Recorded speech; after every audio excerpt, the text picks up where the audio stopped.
ओम शांति। आज हम सुनते हैं मातेश्वरी जी के 25/8/59 के महावाक्य। हेडिंग है डायरेक्ट परमात्म मुख वंशावली ही सर्वोत्तम जीवन मुक्ति के अधिकारी हैं। गीत बजा, दुखियों पर कुछ रहम करो।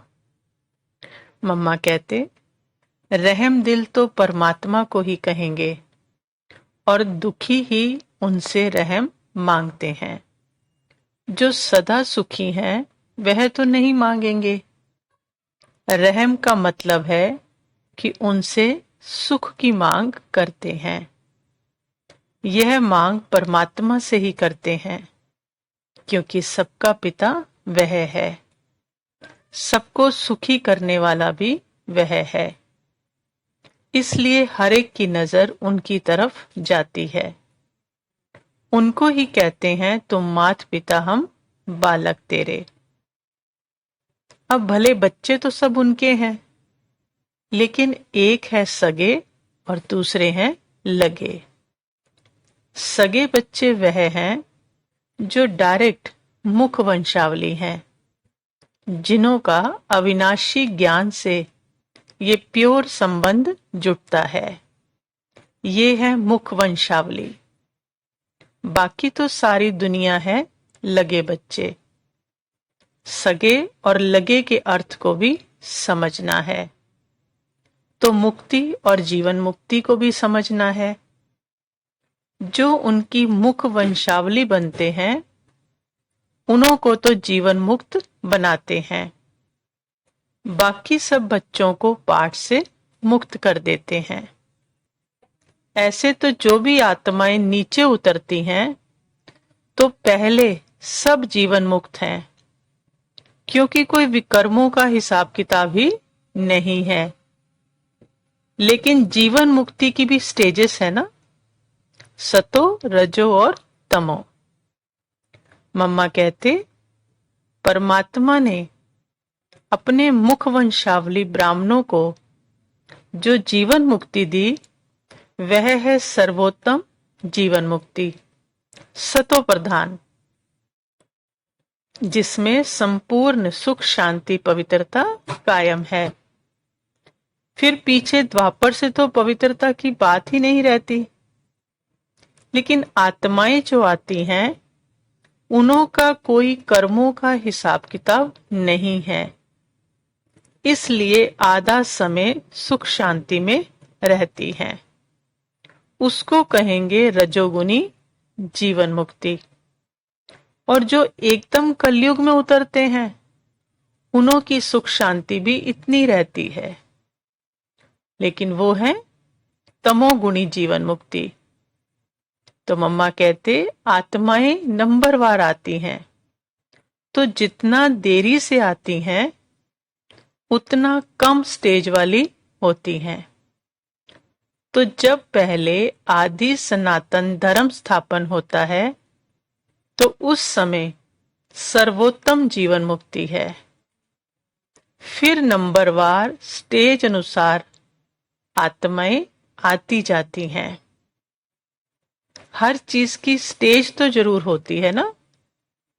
बाकी मुक्ति तो सबको मिलती है, लेकिन वहां भी नंबरवार सेक्शन है। कहाँ? शांति धाम में। जितनी प्योर उतनी बाप के समीप निवास करती है।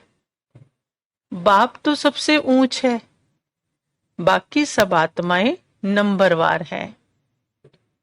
उनों में भी पहले हैं अव्यक्त देवताएं, ब्रह्मा विष्णु शंकर। फिर साकार में लक्ष्मी नारायण इत्यादि। मुख वंशावली ब्राह्मण देवता धर्म, फिर नंबरवार और धर्म। जैसे नंबरवार ताकत अनुसार यहां पाठ बजाने उतरते हैं, वैसे वहां भी नंबरवार निवास करते हैं। यह भी बना बनाया ड्रामा है। इसमें कुछ भी चेंज नहीं हो सकती। मम्मा कहते, अगर कोई कहे अब ये संपूर्ण सुख का पाठ दूसरे धर्म को क्यों नहीं मिलता, लेकिन नहीं, सबको अपना अनादि पाठ मिला हुआ है। ऐसे भी नहीं हो सकता जो क्राइस्ट का पाठ बुद्ध को मिले और बुद्ध का क्राइस्ट को मिले।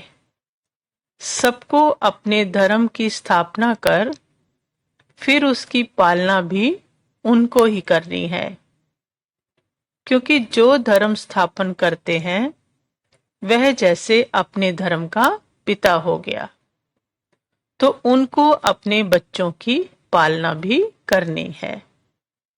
इसलिए अपने धर्म के गुरु बनते आते हैं, पालना भी तो यहां ही करेंगे ना, इसलिए वापस तो कोई जा नहीं सकते, सब यहां ही आते रहते हैं। अंत में सब आकर इकट्ठे होते हैं। जब सारा वृक्ष निकल अंत में पहुंचता है, तब बीज आकर मतलब परमात्मा आकर सबको वापस ले जाते हैं। ऐसे नहीं हर एक धर्म जैसे अलग अलग आते हैं वैसे अलग अलग टाइम पर जाएंगे, नहीं, जाने का टाइम सबका एक है।